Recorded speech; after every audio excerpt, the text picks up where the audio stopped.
Ma petite chroniquette s'intitule Quand les moutons noirs deviennent les nouveaux normies.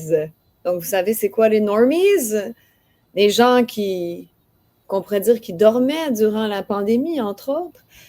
Alors, il y a quelque chose qui est bizarre, qui flotte dans l'air depuis quelque temps. Il y a une espèce de lassitude, un relâchement, une redescente. Et voilà, on dirait que les moutons noirs, nos fiers résistants de 2020, sont tous en train de se rendormir. Et ça, c'est révélateur. Parce que si on regarde autour de nous, on voit deux types de résistants post-pandémie.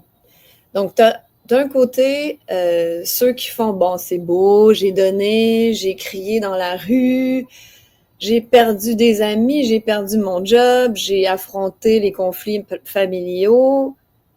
Maintenant, je veux juste vivre, je veux refaire ma vie, je veux passer à autre chose. Et ce groupe-là, je les comprends vraiment à 100%.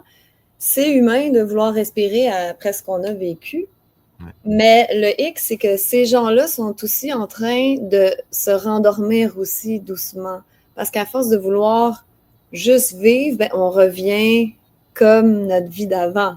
Avec un masque qui est plus subtil, mais c'est quand même un masque de déni.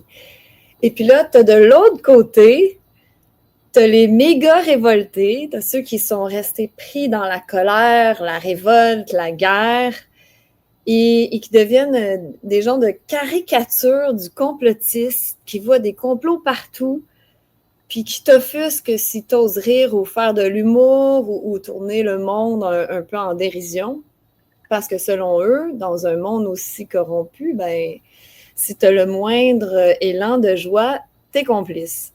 Donc, tu as ces deux pôles-là, ils sont pas si différents que ça parce que les deux, ils fuient. L'un va fuir l'inconfort de la résistance, puis l'autre va fuir la joie, la vraie lumière.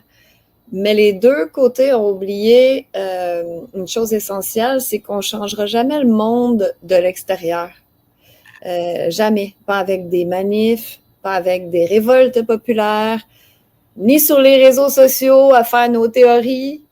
On peut juste se changer soi-même et c'est ça la vraie révolution. Je le dis souvent, c'est une révolution de conscience. Puis ça, ben, c'est sûr que ça ne plaît pas à tout le monde. C'est pas très sexy de dire ça, hein, parce que ça veut dire qu'il faut regarder notre ombre, régler nos conflits, régler nos traumas, comme on a discuté dans l'émission, pardonner à son père, à sa mère, etc. Et en même temps, il faut aussi arrêter de vouloir convaincre tout le monde qu'on a raison. Et donc, là, on vient un peu à ce que tu dis, Chloé. Ben, c'est pas ce que tu dis, mais ce que ça représente, c'est que oui, le système, il est verrouillé. Puis il a été construit pour toujours absorber les révoltes, les récupérer, les canaliser. Donc, et surtout, et c'est là que c'est important, c'est que le système a été designé pour faire attendre les résistants. Puis attendre quoi? Ben, on attend un miracle, on attend un renversement, une bascule, on attend un sauveur. Et ben, attendre, c'est une des plus vieilles techniques de manipulation au monde. C'est pour ça que tout à l'heure, je disais en blague, vous êtes trop impatient, soyez patient, il faut attendre. On fait encore croire aux moutons noirs qu'il y a quelque chose qui est sur le point de se passer, là, qu'il y a quelque chose qui bouge en arrière-scène, puis que ça va tout changer. Alors, les gens ils patientent, ils font leur vie, mais ils n'agissent pas dans le sens qu'ils ne reprennent pas réellement leur pouvoir, ni individuellement, ni collectivement. Et pourquoi? Ben parce qu'on leur a offert un berger, un bon berger. Pas le même berger que celui des endormis, mais un berger dissident qui correspond plus à leur idéologie. Je nomme pas de nom, comme si on ne sait pas de qui je parle.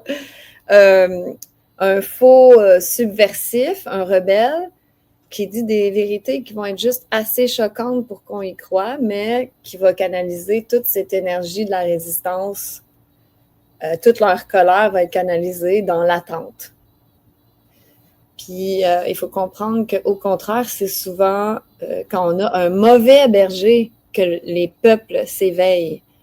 Parce que le mauvais berger, lui, va mettre vraiment en lumière la corruption, toute la corruption. Puis là, le peuple, il n'a pas le choix de se lever, comme on a vu durant les dernières années avec le COVID. Mais quand, là, on nous offre un bon berger, on offre un bon berger aux moutons noirs, ou plutôt un berger qui a l'air bon, mais c'est là qu'on se rendort parce qu'on baisse la garde, parce qu'on croit que le bon berger va faire le travail à notre place. Et pendant ce temps-là, ceux qui sont au pouvoir, ben eux, ils continuent d'avancer leur pion, leur plan, comme on a vu avec Palantir. J'imagine qu'il y a une théorie comme quoi Palantir, c'est génial, c'est extraordinaire, puis on en a besoin. Là. Je ne sais pas trop ce qui se passe à ce niveau-là, mais le bon berger va nous amener exactement là où ils veulent, tranquillement et subtilement, à petits pas. Et le jour où tu te réveilles, ben, tu es déjà pris dans la cage. Tu es comme la grenouille dans l'eau tiède. Et c'est juste que tu ne savais pas que tu étais en train de cuire. Alors, pour vraiment changer le monde, il faut commencer par se regarder en face. Puis toujours s'assurer qu'on n'est pas pris dans les dogmes ou qu'on ne s'est pas rendormi. Il faut peut-être faire une petite introspection. Et voilà, je conclus en disant que le vrai souverainisme commence par soi-même. Voilà.